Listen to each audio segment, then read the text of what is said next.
Life is incredibly short, yet some individuals manage to make it overwhelmingly complex. If you don't carefully choose who accompanies you on your journey, you may find yourself drained, entangled, and trapped by their behaviors. A wise woman does not strive to please everyone. Instead, she treasures her energy and knows precisely when to step back. Let's examine 6 types of people she avoids. First, the perpetual complainer. Have you noticed that some individuals seem to have everything they could possibly need, yet they always find something to lament about? Their glass is perpetually half empty, never full. If you stay too close to such a person, their misery will inevitably become yours. A wise woman refuses to let her peace be stolen by those who are unwilling to see beauty in life. Second, the energy drainer. There are 2 kinds of people, those who uplift and those who exhaust. Some enter your life only to take, demand, and burden you with their chaos. No matter how much you give, it's never sufficient. A wise woman understands that her energy is sacred and does not permit herself to be used as a fueling station for someone who never replenishes. Third, the habitual liar. Trust resembles glass. Once shattered, even if repaired, the cracks remain visible. If a person must constantly be questioned or doubted, why keep them close? A wise woman doesn't waste her time deciphering lies. Instead, she steps away and moves toward clarity. Fourth, the manipulator. Some individuals don't argue with words, but with emotions.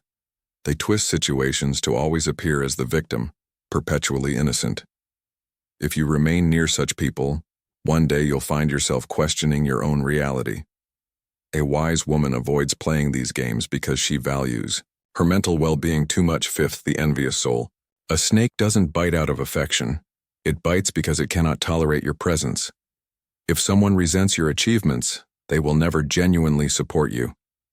A wise woman doesn't seek validation from those who secretly desire to see her stumble. Instead, she rises regardless of their sentiments. Finally, the resistant grower. Life revolves around growth. If a tree refuses to grow, it withers. Some individuals resemble this. They get stuck in their patterns, resisting evolution. A wise woman recognizes that staying too close to such stagnation will hinder her own progress. Hence, she steps back and continues her journey. Wisdom isn't about knowing everything. It's about discerning what to walk away from. If you wish to navigate life gracefully, step away from what doesn't serve your highest self. Have you ever observed certain individuals who seem to possess everything, yet remain perpetually dissatisfied? Regardless of how bright the sun shines, they invariably focus on the clouds. No matter how much life offers them, they concentrate solely on what's missing.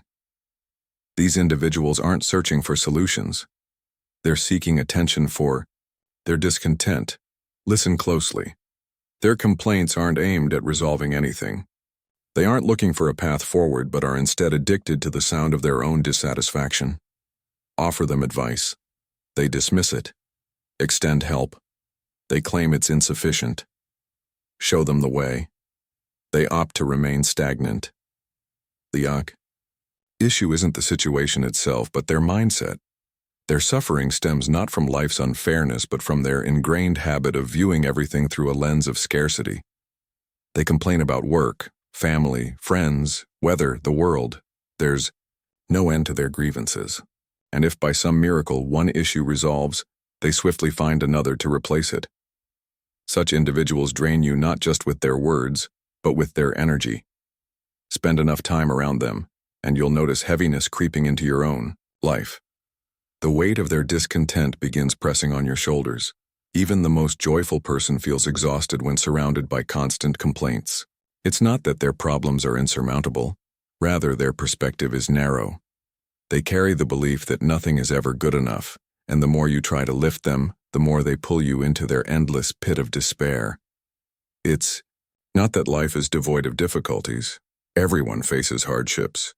However, there are those who seek solutions and others who seek sympathy. The perpetual complainer isn't searching for answers because they don't truly want one. Solutions require effort, and effort demands change. Change is uncomfortable, It's far easier to remain in the comfort zone of complaint, where they can blame everything external. If only my boss were better, I'd be happy, they say. If only my partner understood me, life would be easy. If only the world were different, I could find peace. It's always something outside themselves that's the problem, never within. You might believe that by listening, offering comfort, and being present, you're helping. In reality, you're merely reinforcing their pattern. Every time you nod in agreement, sympathize, or give them attention, you're feeding their cycle. They don't need more listeners. They need a moment of internal silence. They need to confront the truth that happiness isn't something given or taken. It's created from within. But a perpetual complainer rejects this idea. They'll dismiss the notion that they hold the power to shift their experience because taking responsibility means relinquishing the excuse to complain.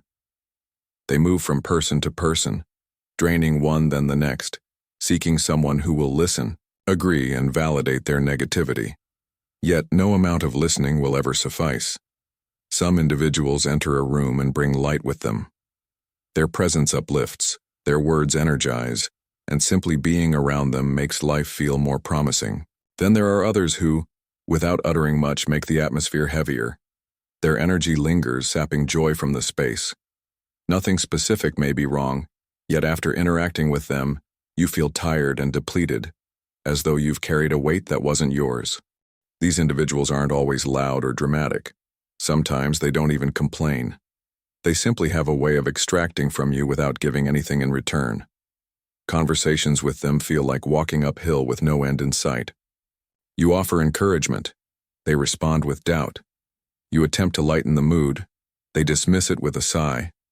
They don't necessarily bring problems, but they also don't bring solutions. Somehow, after every encounter, you feel emptied. Their exhaustion isn't purely physical, it's emotional. Some are subtle in how they drain you. They aren't overtly negative, but consistently take your time, patience, support, attention. Every interaction revolves around them, their stories, needs, struggles, desires. Even when you share something about yourself, it somehow circles back to them. Their issues are always larger, their emotions heavier, their experiences more significant. Initially, you might not even realize what's happening. You listen, care, invest your energy, thinking maybe they just need someone to be there. Over time, though, you start noticing that no matter how much you give, it's never enough. You can spend hours talking, trying to uplift them, yet nothing changes. Their situation remains the same, their mindset unchanged, and your energy keeps slipping away. Then there are those who drain you through emotional inconsistency. One moment they're warm and engaging, the next distant and cold. You constantly try to figure them out, keep them happy, maintain the connection. But no matter what you do, it's never stable. Their mood dictates the interaction, leaving you adjusting yourself around their unpredictability.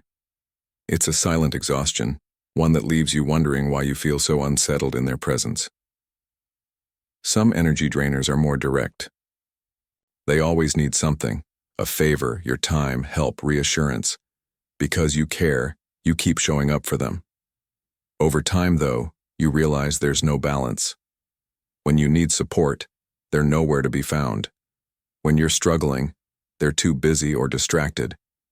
You begin to see that the relationship isn't built on mutual care but on convenience, yours for giving, theirs for taking. Then there are those who drain you, not by what they say, but by what they don't say. Their silence carries an unspoken demand. Their presence feels like an invisible weight. You feel compelled to fill the gaps, make things comfortable, ensure there's no awkwardness. They don't take from you in obvious ways, but the energy you expend trying to maintain balance leaves you weary. At some point, you realize that being around these people doesn't make you feel more alive. It makes you feel like you're constantly running on empty. You start questioning why you feel so tired after every interaction, why no matter how much you give, they never seem satisfied, why even when they say thank you, you still feel like something was taken from you. Then it becomes clear. It's not the words or actions, but the imbalance of energy. One gives, the other takes. When that pattern persists unchecked, the giver eventually has nothing left. There are individuals in this world who lie not out of necessity, but out of habit. For them, lying isn't an occasional escape from trouble, it's a way of life. They don't lie because they must, but because they can. It's as if they've lost the ability to function in truth, as if reality is something they must constantly reshape to fit their convenience. At first, their lies seem small, harmless exaggerations or slight distortions of facts, words bent just enough to make things appear slightly different. Over time, though, you notice a pattern. It's not occasional, it's constant. It's not just about minor things, it's about everything. A chronic liar isn't always easy to recognize initially because they're often charming, persuasive, and quick with their words. They weave their stories so smoothly that you find yourself believing them before you've even questioned them. They tell you what you want to hear, not what's true. They craft an image of themselves that's more illusion than reality. They make promises they never intend to keep, give assurances with no foundation, and create stories designed solely to manipulate emotions. Yet in the beginning, it's hard to catch them because they're skilled at deception. You start noticing inconsistencies, but when you bring them up, they always have an answer, an excuse, a reason, a way to twist the situation so the doubt turns back on you. They'll say you misunderstood, that you're overthinking, that you're imagining things. Because you want to believe them, you silence your instincts, ignore the red flags, and convince yourself that maybe you're the one being too suspicious. But lies don't remain small. A chronic liar doesn't lie in isolation. Their dishonesty spreads like a web, entangling everything around them. One lie requires another to cover it, then another, until they're living in a world of their own making, a world where nothing they say can be trusted. The more you listen, the more you realize you never truly know what's true and what's not. You begin to question everything. Were their words genuine? Were their emotions real? Was anything they said ever authentic? Once that doubt enters your mind, it never truly leaves. The greatest damage a chronic liar inflicts isn't just in their words, it's in the destruction of trust. Trust isn't something that can be rebuilt with mere apologies. It's like a mirror. Once shattered, even if you try to piece it back together, the cracks remain. Yet the chronic liar will keep trying to convince you that their words can be trusted, that this time they're telling the truth, that the past lies were just mistakes, misunderstandings, or moments of weakness. But the wise ones know better. Lies aren't just mistakes, they're choices. When someone chooses dishonesty repeatedly, it's not by accident. It's who they are. When caught, they shift the blame. It was the situation, the circumstances, someone else's fault. They apologize, but their apologies feel hollow because they're not rooted in genuine remorse. They're simply another tool of manipulation, another way to maintain control. They'll cry if they need to, act regretful, say all the right words, but sooner or later they'll lie again. For them, truth isn't a principle, it's an inconvenience.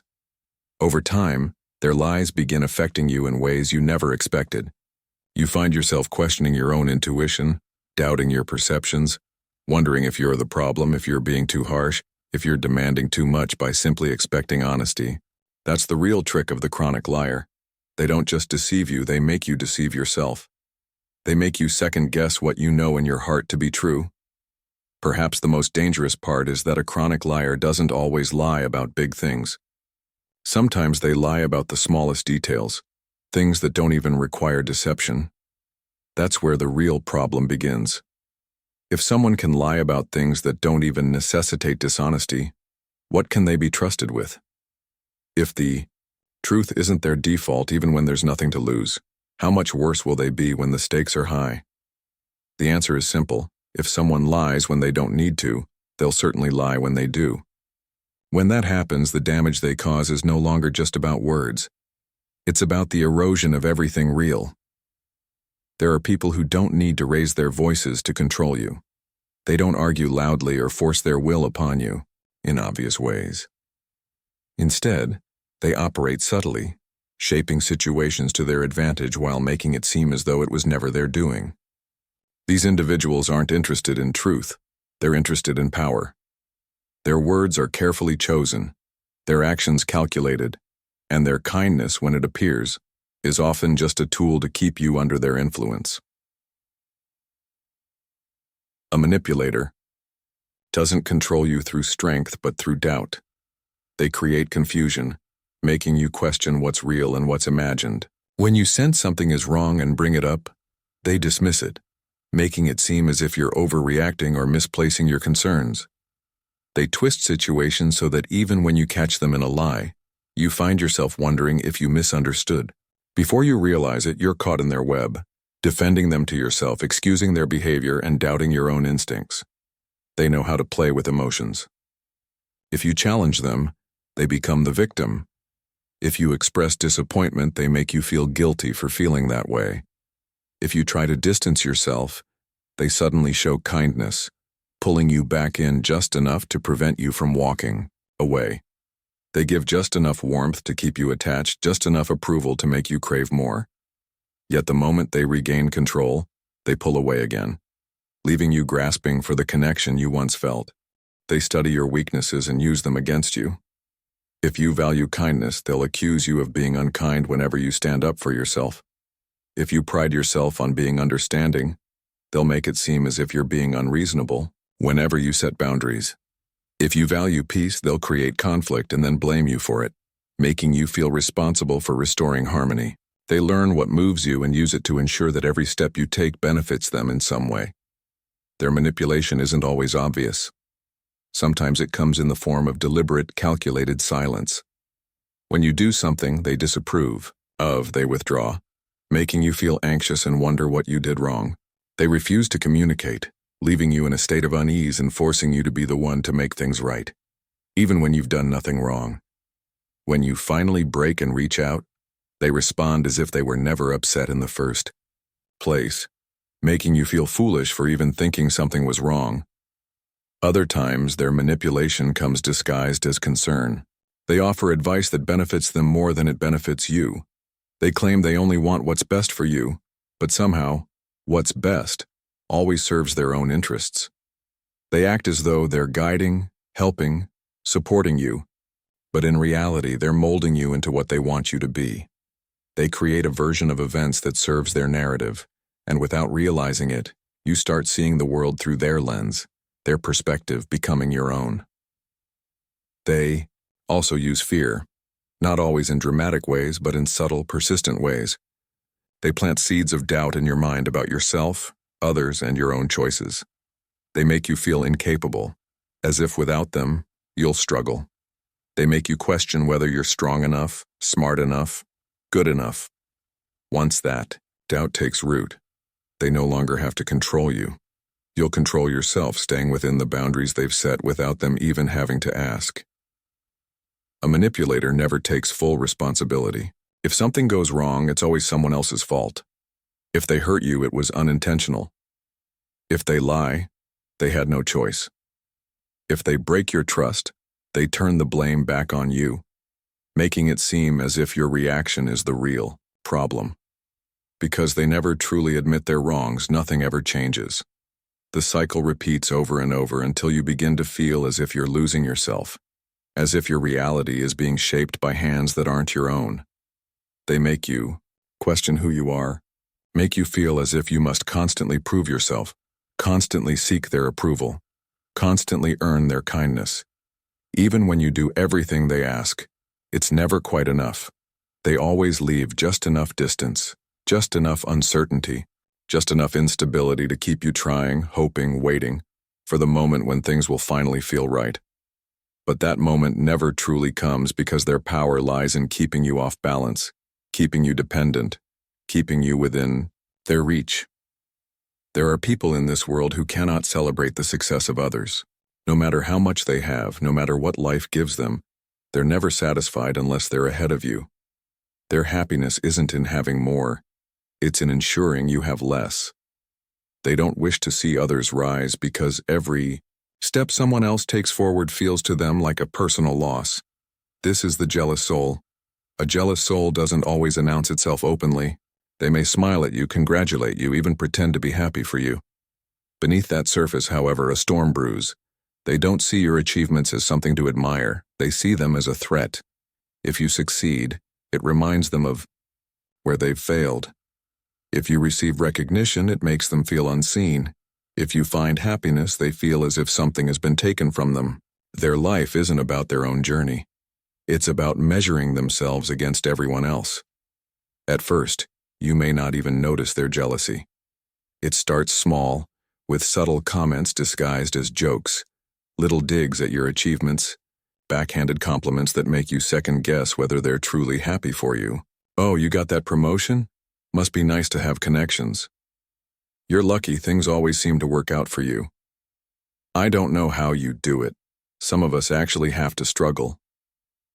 They don't say these things outright, but they plant little seeds of doubt, trying to make you feel guilty for your own success. Over time, their jealousy becomes more obvious. They start withdrawing when things go well for you. When you're struggling, they're present, offering support and listening to your problems. But the moment things start going right in your life, they become distant, unresponsive, uninterested. It's as if they only feel connected to you when you're in a place of hardship, because that's the only version of you they can handle. Your pain makes them feel better about their own lives, but your joy reminds them of what they lack. Some jealous souls don't stay silent. Instead, they begin actively working against you. They spread doubts about you, questioning whether you truly deserve what you have. They downplay your achievements, ensuring others don't see you in the light you've earned. If you start a new project, they'll point out its flaws.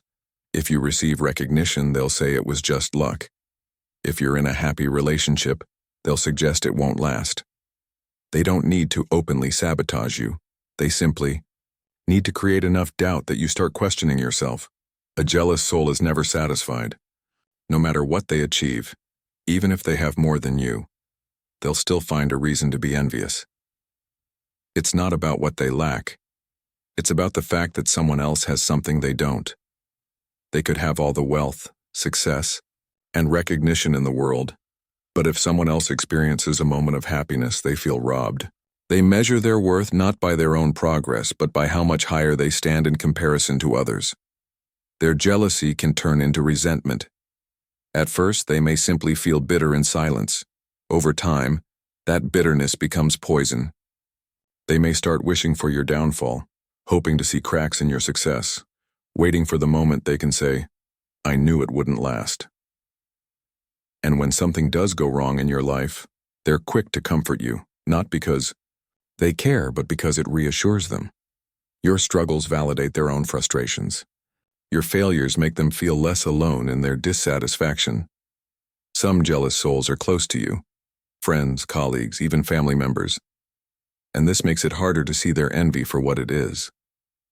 You may wonder why they seem supportive one moment and cold the next. Why they encourage you at times but seem distant when you actually succeed. You may think you've done something wrong, that perhaps you've changed, that maybe you're imagining their jealousy. But the truth is, their jealousy was there long before you succeeded, long before you even knew it existed. It's not about what you have, it's about what they feel they're missing. A jealous soul doesn't see others as individuals on their own journey. They see everyone as competition. Every person who moves forward feels like a threat. Every victory someone else experiences feels like a personal attack. Because they're so focused on what others have, they don't realize that their own potential is being wasted. Instead of building their own success, they spend their time resenting the success of others.